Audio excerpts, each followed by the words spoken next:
Hey everyone. Today we're going to be talking about data access control for Lightning, Visualforce, and Apex, and how to write secure code. Quick introduction, I'm Vinay Nataraja. I work for the product security team at Salesforce. I work as a senior product security engineer.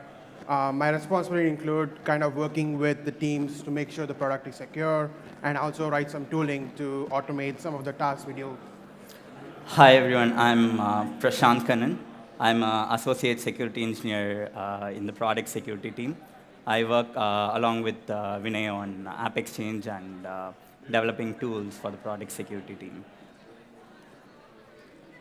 Okay, so quick forward-looking statement. Don't make any investment decisions based on this talk. We're not going to talk about anything new, but it's all existing, but don't make any business decisions. The agenda for today, we're going to talk about the security and the force.com platform, how the platform itself kind of protects you from bad things. Then we're going to discuss three features, that's the CRUD, FLS, and sharing, and what developers need to do to make sure you're respecting all the field-level permissions that the admin has set in place. And we're going to end with a Q&A if you have any questions. So security and the force.com platform. Force.com, as you know, it's designed to be flexible. It supports business needs, and you can write however you want, and the platform kind of helps you with that. Because of that flexibility, there might be ways where you can do something wrong. So we have built-in protections to kind of protect developers from kind of writing bad code. But there are some places where you need to follow some best practice to make sure you write good code.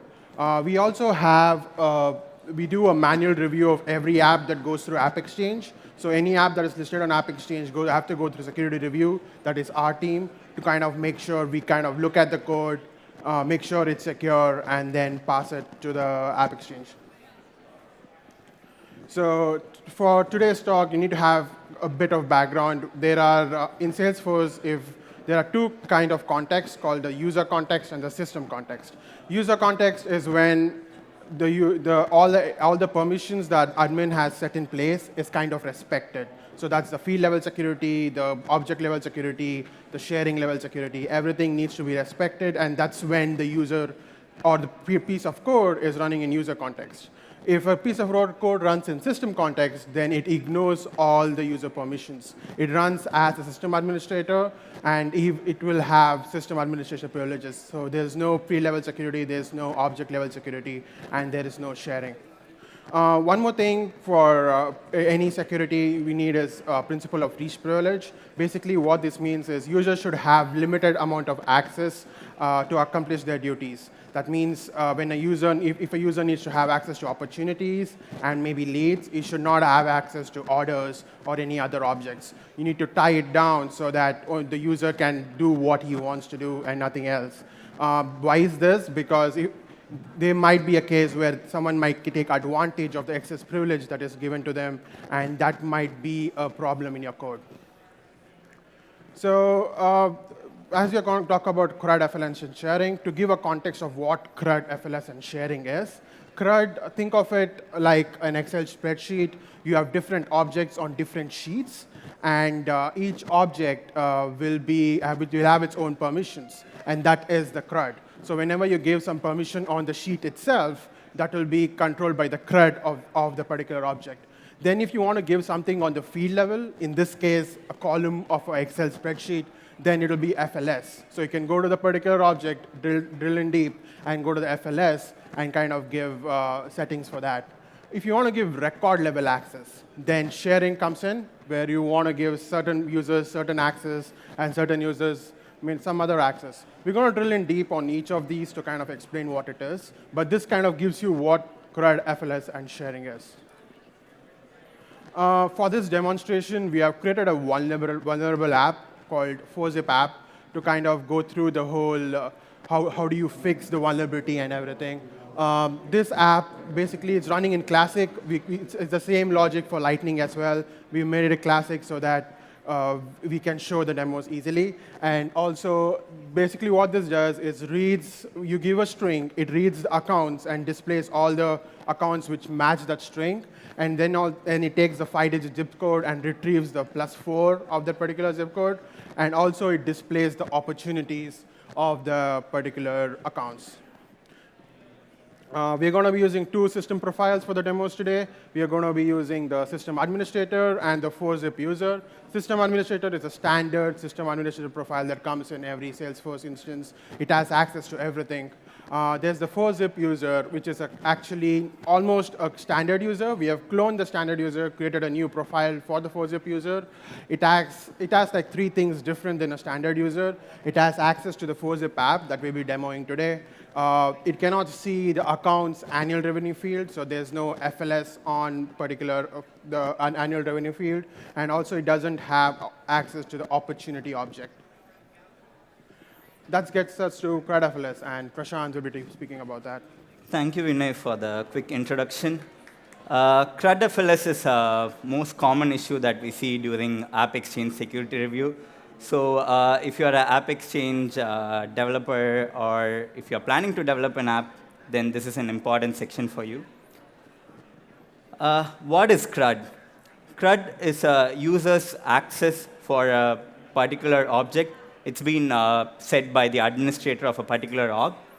To give you an example, if you see the right side of the screen, you can see the permission set for a basic access set by the administrator of an org.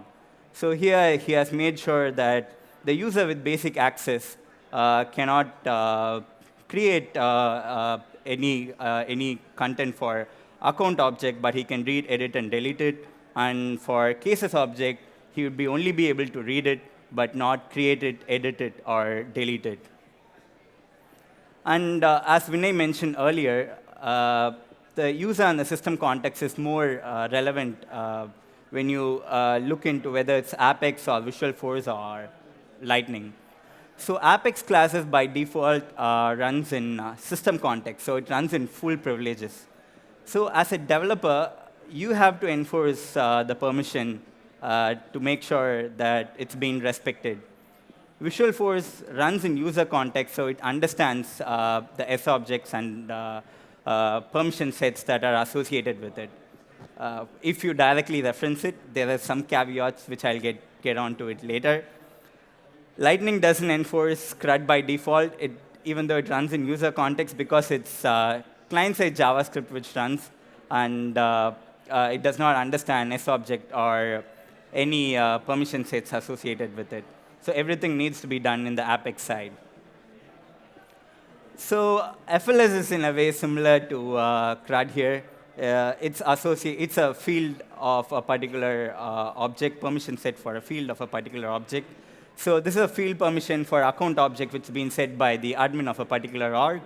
Here you can see the admin has enforced that the annual revenue field alone should not be accessible for the user with this particular permission set. Now, looking into context here, just like CRUD, Apex do not enforce FLS because it runs in system context. It's the developer who has to enforce it. Visualforce pages enforce FLS because it runs in user context. Now, these are the two caveats here. The first case, you have account.annual revenue. You are directly referencing object and its associated field. So the Visualforce pages understands that it's a S object and its associated field. So the permission sets are being respected. On the second case, if you see, it's a wrapper. So in the Apex controller, there's a call, and it's been assigned to this wrapper object, and then it's been called in the Visualforce page. So the Visualforce pages do not understand the permission sets here, and it directly displays it, even though there are permissions that are restricting for the particular user. Now let me get on to the quick demo here. As Vinay mentioned earlier, this is the 4-zip app. This is an administrator for this particular org who has all the permission. And this is a zip user, a user with very limited privileges. Now, if we look into the uni field, if we look into this app, the user can see annual revenue, opportunity name, and everything associated with it. Now, let's look into the accounts. Here, if we see, the user cannot see annual revenue anywhere here because that's been restricted by the admin. However, here in this app, we can see all the contents related to the annual revenue. And if you look at here, there is no opportunity object here because the entire object has been restricted by the admin of the org. However, here, the user can see all the fields associated with the opportunity object. Now let's get on to see how to fix it. So there are certain methods by default in Apex, like is creatable, is accessible, is updatable, or is deletable, based on the DML operation that you do or any static or dynamic query that you do. There's a small code snippet at the bottom. You can see that if I'm doing a query here for an account object, the simple thing that I have to do is account.subject.getDescribe or it accessible, then it'll return true or false. Based on the logic, you can write your own code. And in Visualforce, if I directly call, as I mentioned earlier, if you directly call subject and its associated field in the first three cases, all the permission sets are respected.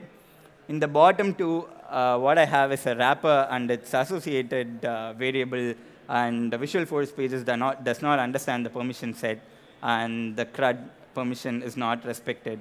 And if I assign it to some variable in the Apex, again, the permission sets are not respected. And as I mentioned earlier, Lightning does not enforce CRUD by default because it's just a client-side JavaScript which returns whatever content that the server-side component returns. So all the permission needs to be set at the Apex level code. Now, FLS, in a way, enforcing FLS is, in a way, similar to CRUD here, but you don't have deletable.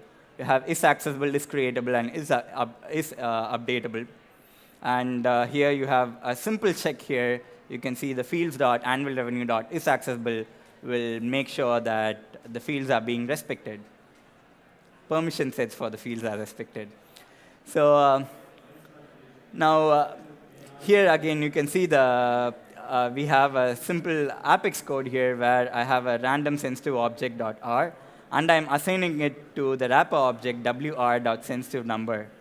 Now, in Visualforce page, if I directly call r.sensitiveNumber, then it respects the FLS that's been permission set for the FLS set by the admin. However, if I directly call the wrapper object and its associated field, the permission sets are not respected.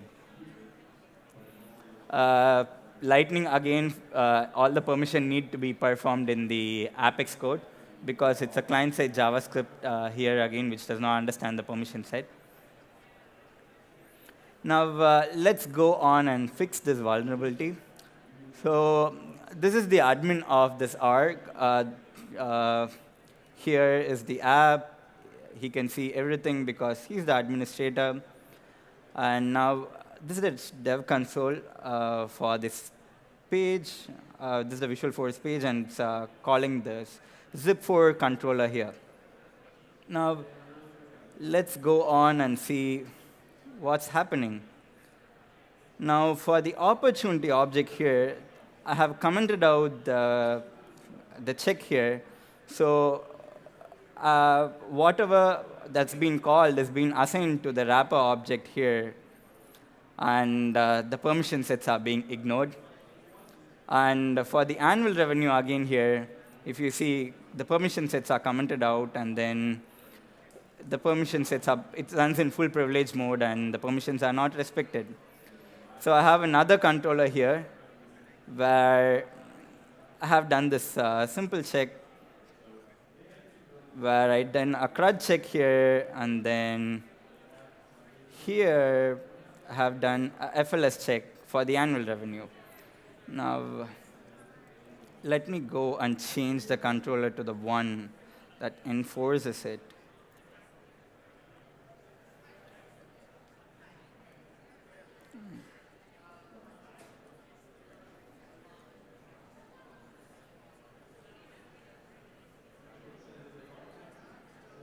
Yep. Now, let me refresh the page. Yep. Now, when I search this account, you can see that entire annual revenue is, the permission sets are now being respected. The entire annual revenue field is not being seen, and then the entire opportunity object is not seen by, is not visible to this user. So I have been asked this question several times. People ask me, why is this? Salesforce has been designed to be more flexible. So when you have more privileges, then it's the developer who has to enforce it. With great power comes great responsibility. So always check CRUD permissions before performing the operation in Apex class. Iterate through your set of fields and check for FLS. Now I'll hand it over to Vinay. Thanks, Prashant. So we're going to talk about sharing. So as you know, CRUD FLS is for object and field level. So what is sharing? Sharing dictates which record and object a user can see. So this can be controlled in various ways. One of the ways is org-wide defaults. If you go to the sharing settings of your org, you have private and public. You can set sharing using that. You can also set sharing using roles, ownership, sharing roles, and you can control who has access to what records. Coming to Apex and Visualforce, how does it enforce sharing? As you know, Apex classes do not enforce sharing because they run in system context. There are certain exceptions, for example, anomalous code blocks, developer console, and standard controllers, which execute in user context. But when you have an Apex class associated with a Visualforce page or associated to a trigger, they do not enforce sharing by default. Visualforce page and Lightning is similar to FLS. It kind of depends on the class itself. Since class doesn't enforce, it also doesn't enforce. So if you're running any class and it's associated to an Apex class, and the Apex class doesn't enforce sharing, even the Visualforce page will not enforce the sharing. So let's look at a demo in our vulnerable app, how this looks. So this is the zip user. I'll go to accounts, and I'll click on all accounts. You can see that he has access to just 2 accounts. Let me go back to my Visualforce page and search for a string. Some other accounts showed up, even though I didn't have access to that, but I'm able to see some accounts which I shouldn't be. Let's search for an empty string and see what comes up. You can see that a lot more accounts came up. This is bad, and that means this user has access to something that he shouldn't have access to. So how do you fix this? To kind of enforce sharing, it's very simple. You have to use the keyword with sharing in the class definition. So you have to write public with sharing class and then the class name. That will enforce sharing. Let's say you have declared a class without sharing, or you've declared with or without sharing. You're not mentioned anything. You've just mentioned public class my controller. So it kind of is in an ambiguous state at that point of time. It depends on how it gets used. If it's used directly in a Visualforce page, then it's going to run without sharing. In our demo, I'm going to show that. But if it's called by another class and that class enforces sharing, then this class will also enforce sharing. Other thing is sharing setting of the class is where the method is kind of defined and not where it's called from. So if you have a class where a method is defined, but it's calling from another class, the sharing will be enforced on that class and not on the other class. So with this knowledge, let's go and fix a vulnerability.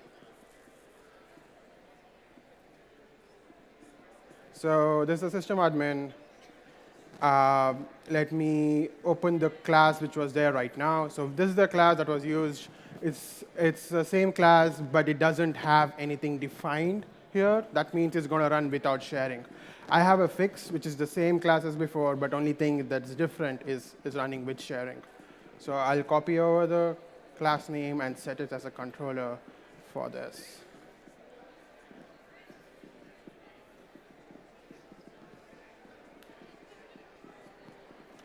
Yep, all done. So let me refresh the page. Now I will search for the same string. You can see that only one account comes up. Now if I search for an empty string, just two account comes up which he had access to. So we have fixed the vulnerability.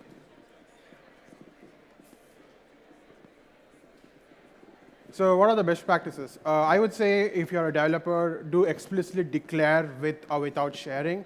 That way you know if a class is going to run or without sharing. Otherwise, then it might be an ambiguous state. It depends on how it's going to be used.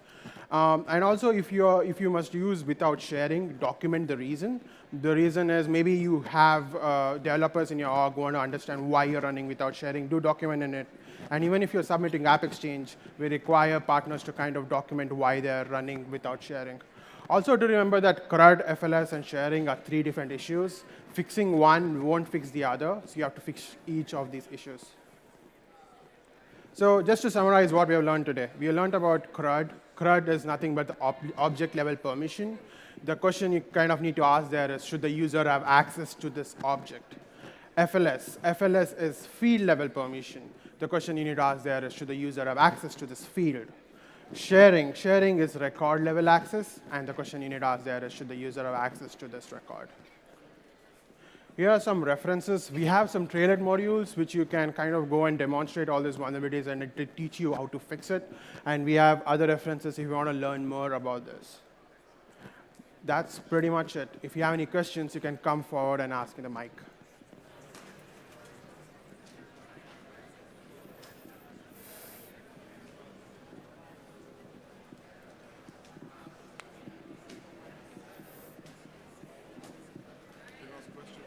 Okay. Yeah. Let's say that a field is creatable. Do we still need to check whether the object is creatable? If you have already checked for field level permission, it automatically checks for object level, so you don't need to. So let's say you have a field and you're given the access as accessible, and you're checking in the code that if the field is accessible, then it automatically checks if it's accessible. But that doesn't mean it's creatable is checked. That's different.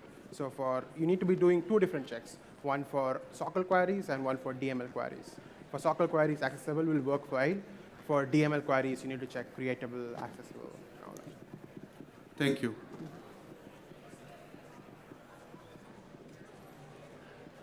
Can you repeat what you talked about with or without sharing on the class versus the method? So the last point? Yeah. So when you define a class and the method is defined inside a class, and let's say you have one class which is running with sharing, and there is a method defined inside it, and there's another class which is calling this class, and that is running without sharing.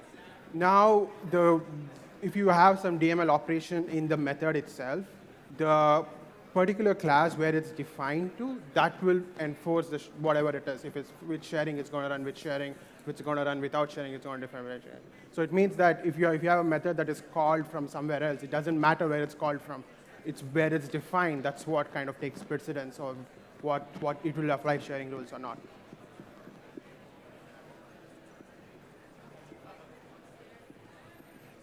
I was just wondering, if you're querying for 10 fields on an object, do you have to iterate through them and call that like 5-part function every time, or is there a way to dynamically pass a list of fields? You could write something like your own dynamic query where it just gets a list of fields and just go through each one of them. But if you're using static queries, then unfortunately you have to go through each and every one of them and check it. Okay. Yeah. Thank you. So follow up on that. Can we use the user context to save that, whatever we build? Like something like user has access to these fields, so I can use that throughout the application without having to do it over and over again? That's a good question. We get that a lot. Unfortunately, there doesn't. Maybe you have to use a Visualforce page without a standard controller. If you're just using a Visualforce page without a custom controller, it is using a standard controller. Visualforce enforces all these type of things by default. But if you're using an Apex class, it runs by default runs in system administrator level. So there's no way to attach no something checkbox to attach something to the user context at all? No, unfortunately, it doesn't. Okay, thank you. So another question: if we have, let's say, we have a SOQL query Do we need to do an FLS check on those fields in the where clause? No, just the select queries. On the where clause, do you think you should select the? If they do a recursive call there, then then it needs to be checked again. Yeah, so it depends on what you're trying to do. If you're trying to do something complex where your business logic depends on the where clause, then you have to. But if you're making certain operations where you're not deflecting back the data, so let's say you have a check where there's a sensitive field that you're checking, and the user doesn't have access to that. You want to run that code as system administrator because you know he doesn't have access. That's why you're running an Apex class. Then it totally makes sense to kind of ignore the FLS. But if your business logic kind of relies that he has access, then maybe you need to. So it depends on how you're using it. But whatever is reflected back, for sure, you need to be kind of checking for FLS because that's kind of case of vulnerability for the user. Thank you. Awesome. If you have any questions, we'll be down there. Thank you. Yeah. And we also have a booth down behind. You can come there anytime to ask any questions. Yeah. Thank you.